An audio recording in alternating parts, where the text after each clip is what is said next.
Bagaimana sebenarnya Tuhan akan datang pada akhir zaman? Kebanyakan orang percaya bahwa kedatangan Tuhan kembali hanya akan terjadi dengan satu cara, dengan turun di atas awan-awan.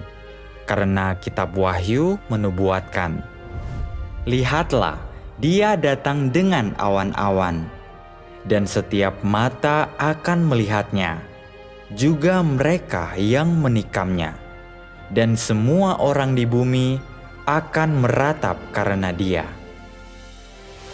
Namun, ada banyak nubuat dalam Alkitab tentang kedatangan Tuhan kembali. Jika kita ingin menyambut kedatangan Tuhan kembali, kita tidak bisa hanya berpegang pada satu ayat ini.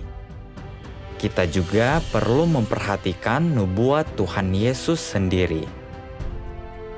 Tuhan Yesus berfirman, "Karena sama seperti kilat datang dari arah timur dan bersinar ke arah barat, demikianlah kedatangan Anak Manusia kelak.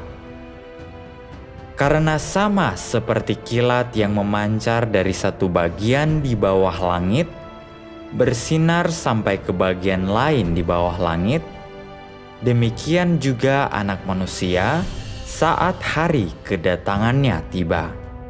Namun, pertama-tama Dia harus mengalami berbagai penderitaan dan ditolak oleh generasi ini.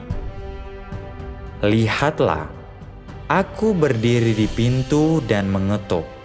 Kalau ada orang yang mendengar suaraku dan membuka pintu itu, aku akan masuk kepadanya dan bersantap dengannya, dia bersamaku." Dalam ayat-ayat ini, Tuhan berulang kali bernubuat tentang Anak Manusia dan kedatangan Anak Manusia. Anak Manusia merujuk pada daging yang normal dan biasa, yang berarti Tuhan yang berinkarnasi untuk bekerja dan memiliki kemanusiaan normal yang sama sekali tidak supernatural. Dia dapat dilihat, disentuh, dan benar-benar hidup bersama manusia. Nubuat tentang datang di atas awan-awan dan datang sebagai Anak Manusia tidaklah bertentangan. Setiap nubuat dalam Alkitab yang diucapkan Tuhan pasti akan digenapi, tetapi akan digenapi secara bertahap melalui proses dan urutan tertentu. Kedatangan Tuhan kembali terjadi dalam 2 tahap. Sebelum bencana, Tuhan terlebih dahulu berinkarnasi secara tersembunyi untuk menampakkan diri dan melaksanakan pekerjaannya.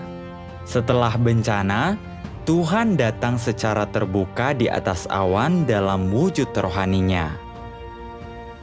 Dalam 2 tahap yang berbeda ini, Tuhan akan melakukan pekerjaan yang berbeda.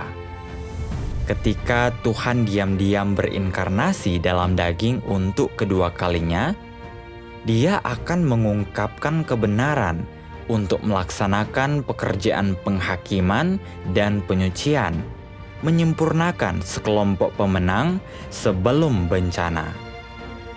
Ini menggenapi nubuat. Masih ada banyak hal lain yang harus kukatakan kepadamu, tetapi engkau tidak dapat menanggungnya saat ini. Namun, ketika Dia, Roh kebenaran itu, datang, Dia akan menuntun engkau sekalian ke dalam seluruh kebenaran, dan Dia akan menunjukkan hal-hal yang akan datang kepadamu.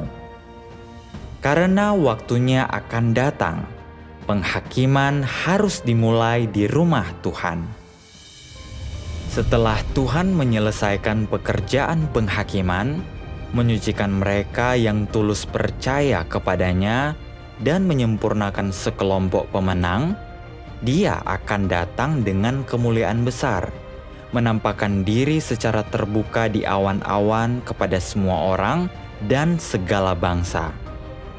pada saat itulah pekerjaan penyelamatan sudah berakhir, dan itu akan menjadi waktu bagi Tuhan untuk memberi upah kepada yang baik dan menghukum yang jahat.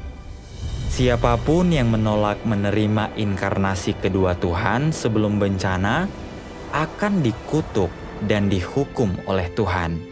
Mereka akan jatuh ke dalam bencana, dalam tangisan dan kertak gigi, lalu akan dihancurkan sepenuhnya.